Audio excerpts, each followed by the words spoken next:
حضرت علی رضی اللہ تعالیٰ عنہ نے حضور صلی اللہ علیہ وآلہ وسلم سے شکایت کی۔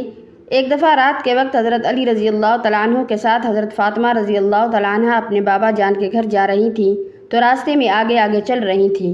حضرت علی رضی اللہ تعالیٰ عنہ نے جا کر حضور صلی اللہ علیہ وآلہ وسلم سے شکایت کی کہ فاطمہ کو میرے ادب کا کچھ پاس نہیں، کوئی خیال نہیں رکھتی، راستہ بھر مجھ سے آگے چلتی رہی۔ بسم اللہ الرحمن الرحیم۔ ناظرین، ایک دن حضرت فاطمہ رضی اللہ تعالیٰ عنہ بیمار تھیں اور حضرت علی رضی اللہ تعالیٰ عنہ آئے اور فرمایا، اے فاطمہ، تمہاری ابھی کیا خواہش ہے؟ حضرت فاطمہ رضی اللہ تعالیٰ عنہ نے فرمایا، میں آپ سے کوئی چیز طلب نہیں کروں گی۔ بس حضرت علی رضی اللہ تعالیٰ عنہ نے اصرار کیا تو حضرت فاطمہ رضی اللہ تعالیٰ عنہ نے فرمایا، اے ابو الحسن، میرے باپ نے وصیت کی ہے کہ میں آپ سے کوئی چیز طلب نہ کروں اور نہ کوئی بوجھ ڈالوں۔ تو حضرت علی رضی اللہ تعالیٰ عنہ نے فرمایا کہ آپ کو میرے حق کی قسم کہ تم مجھ سے خواہش کرو۔ حضرت فاطمہ رضی اللہ تعالیٰ عنہ نے فرمایا کہ اب جب آپ نے مجھے قسم دی ہے تو اگر کہیں سے انار مل جائے تو میرے لیے لے آئے۔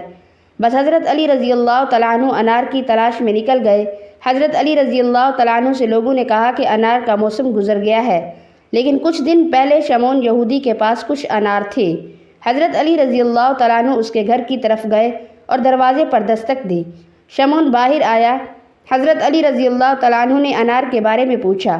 شمعون نے کہا، میں نے کچھ دن پہلے سارے انار بیچ دیے ہیں، مگر یہ کہ امام جانتے تھے کہ اس کے پاس ایک انار ہے۔ حضرت علی رضی اللہ تعالیٰ عنہ نے اس سے کہا کہ گھر کے اندر تلاش کرو، تو اس کے گھر کے دروازے کے پیچھے اس کی زوجہ کھڑی تھی۔ اس نے کہا کہ ہاں، گھر کے اندر ایک انار ہے جس کو میں نے پتوں کے نیچے چھپایا ہوا ہے۔ بس حضرت علی رضی اللہ تعالیٰ عنہ نے وہ انار 4 درہم میں شمعون سے خرید لیا۔ شمعون نے کہا کہ امیر المؤمنین، ہر انار آدھے درہم کا ہے۔ حضرت علی رضی اللہ تعالیٰ عنہ نے کہا، تیری زوجہ نے انار کو اپنے فائدے کے لیے چھپایا ہوا تھا، 3.5 درہم اس کے لیے ہیں اور آدھا درہم تیرا ہے۔ اور حضرت علی رضی اللہ تعالیٰ عنہ خوشی خوشی گھر کی طرف چل پڑے۔ راستے میں ایک شخص جو کہ بیمار تھا، اس کی آواز سنی تو آپ رضی اللہ تعالیٰ عنہ اس مریض کی طرف چل پڑے۔ وہ مریض زمین پر لیٹا ہوا تھا۔ حضرت علی رضی اللہ تعالیٰ عنہ اس کے پاس بیٹھے، اس کے سر سے مٹی کو ہٹایا اور کہا کہ تمہارا تعلق کس قبیلے سے ہے؟ اس نے کہا کہ میں مدائن سے ہوں اور مجھ پر قرضے کا بوجھ ہے، اس لیے حضرت علی رضی اللہ تعالیٰ عنہ کی خدمت میں مدینہ جاؤں، امید ہے کہ وہ میرا قرض ادا کر دیں گے، جبکہ میں ابھی مریض ہوں، آپ دیکھ رہے ہیں۔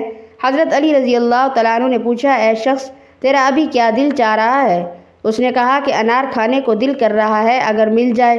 حضرت علی رضی اللہ تعالیٰ عنہ نے کہا، میرے پاس ایک ہی انار ہے جو میں نے خریدا ہے، ایک مریض کے لیے میرے نزدیک بہت عزیز ہے، لیکن میں اس انار کو 2 حصوں میں تقسیم کرتا ہوں تاکہ تم محروم نہ رہو۔ بس حضرت علی رضی اللہ تعالیٰ عنہ نے انار اس کو کھلانا شروع کیا، یہاں تک کہ آدھا انار اسے کھلا دیا۔ پھر اس شخص نے کہا کہ باقی کا آدھا انار بھی کھلا دیں تاکہ میری طبیعت بہتر ہو جائے۔ حضرت علی رضی اللہ تعالیٰ عنہ نے سوچا کہ یہ مرد بیمار اور غریب الوطن ہے، یہ اس انار کا زیادہ حقدار ہے، شاید خدا کی طرف سے فاطمہ کے لیے کوئی کشادگی ہو جائے۔ پھر حضرت علی رضی اللہ تعالیٰ عنہ نے وہ آدھا انار بھی اس مریض کو دے دیا، جبکہ حضرت فاطمہ رضی اللہ تعالیٰ عنہ سے دل ہی دل میں شرمندہ تھے۔ راہ میں چلتے ہوئے یہاں تک کہ گھر پہنچے، دروازے کے شگاف سے حضرت فاطمہ رضی اللہ تعالیٰ عنہ کی حالت کو دیکھا کہ بی بی فاطمہ تشریف فرما ہیں اور انار کا طبق سامنے رکھا ہوا ہے۔ انار کی طرف دیکھا تو پہچان گئے کہ یہ دنیاوی انار نہیں۔ فرمایا کہ یہ انار تمہارے لیے کہاں سے آئے ہیں؟ حضرت فاطمہ رضی اللہ تعالیٰ عنہ نے فرمایا کہ آپ کے جانے کے تھوڑی دیر بعد کسی نے دروازہ کھٹکھٹایا تو فضا نے دروازہ کھولا، دیکھا کہ ایک مرد انار کا طبق ہاتھوں میں اٹھائے ہوئے ہے۔ اس مرد نے ہم سے کہا کہ امیر المؤمنین حضرت علی رضی اللہ تعالیٰ عنہ نے یہ انار کا تشت حضرت فاطمہ رضی اللہ تعالیٰ عنہ کے لیے بھجوایا ہے۔ ناظرین، حضرت علی رضی اللہ تعالیٰ عنہ فرماتے ہیں کہ ایک بار میں حضرت فاطمہ رضی اللہ تعالیٰ عنہ کے ہمراہ بارگاہ رسالت صلی اللہ علیہ وآلہ وسلم میں حاضر ہوا تو حضور صلی اللہ علیہ وآلہ وسلم کی آنکھیں اشکبار تھیں۔ نبی پاک صلی اللہ علیہ وآلہ وسلم رو رہے تھے۔ تو ہم نے پوچھا، یا رسول اللہ صلی اللہ علیہ وآلہ وسلم، آپ تو دونوں جہانوں کے سردار ہیں، تو پھر یہ کیوں رو رہے ہیں؟ حضور صلی اللہ علیہ وآلہ وسلم نے ارشاد فرمایا، میں نے شب معراج عورتوں کے عذاب دیکھے تو آج وہ منظر پھر یاد آ گیا، اسی لیے رونا آ گیا۔ عرض کیا، یا رسول اللہ صلی اللہ علیہ وآلہ وسلم، ہمیں بھی ارشاد فرما دیجیے کہ آپ صلی اللہ علیہ وآلہ وسلم نے کیا کیا ملاحظہ فرمایا؟ تو آپ صلی اللہ علیہ وآلہ وسلم نے فرمایا کہ میں نے دیکھا کہ ایک عورت بالوں سے لٹکی ہوئی ہے اور اس کا دماغ کھول رہا ہے، یہ اس عورت کی سزا تھی جو اپنے بال غیر مردوں سے نہیں چھپاتی۔ مزید ایک عورت کو دیکھا کہ اس طرح لٹکائی گئی ہے کہ چاروں ہاتھ پاؤں اس کی پیشانی کی طرف بندھے ہوئے ہیں، سانپ اور بچھو اس پر مسلط ہیں۔ یہ اپنے شوہر کی اجازت کے بغیر گھر سے باہر نکلتی تھی اور حیض و نفاس سے غسل نہیں کرتی تھی۔ مزید ایک عورت کو دیکھا، اس کا جسم آگ کی کینچی سے کاٹا جا رہا تھا۔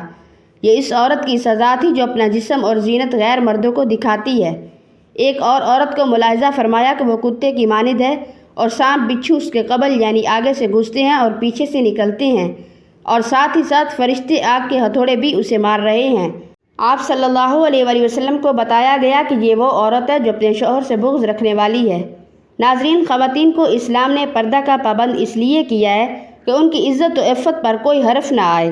جس طرح ملک کی اعلیٰ شخصیات کو بیلٹ پروف گاڑی اور حفاظتی دستہ دے کر ان کو قید کرنا مقصود نہیں ہوتا بلکہ ان کی حفاظت مطلوب ہوتی ہے، اسی طرح ان گراں قدر موتیوں خواتین کو پردے کے حفاظتی قلعے میں قید نہیں کیا گیا بلکہ ان کی حفاظت کا سامان کیا گیا ہے۔ آج مسلمان عورت کو دو طرف سے دعوت مل رہی ہے، ایک ایمان کی دعوت اور ایک دنیا کی دعوت۔ ایمان والے اللہ کے دین کے سپاہی اور سرفروشاں حق مسلمان عورت کو دین کی طرف بلاتے ہیں، ایمان کی طرف بلاتے ہیں۔ وہ مسلمان عورت پر پردے اور حیا کو اپنانے کی محنت کر رہے ہیں۔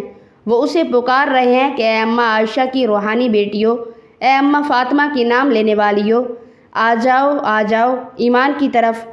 جس طرح اماں عائشہ کا ایمان تھا، آ جاؤ میری بہنوں اس حیا کی طرف جس میں مسلمان عورت کا تقدس ہے، جس سے مسلمان عورت کی عفت و عصمت محفوظ ہے۔ وہ حیا جس میں مسلمان عورت کی طرف اٹھنے والی ہر ناپاک نظر کے لیے مات ہے، ہر غلیظ نگاہ کے لیے شکست فاش ہے۔ وہ پکار رہے ہیں، میری بہنوں وہ حیا اپناؤ جو اماں فاطمہ کی تھی۔ ایسی حیا کے فرشتے بھی اس کی حیا کو سلام پیش کرتے ہیں۔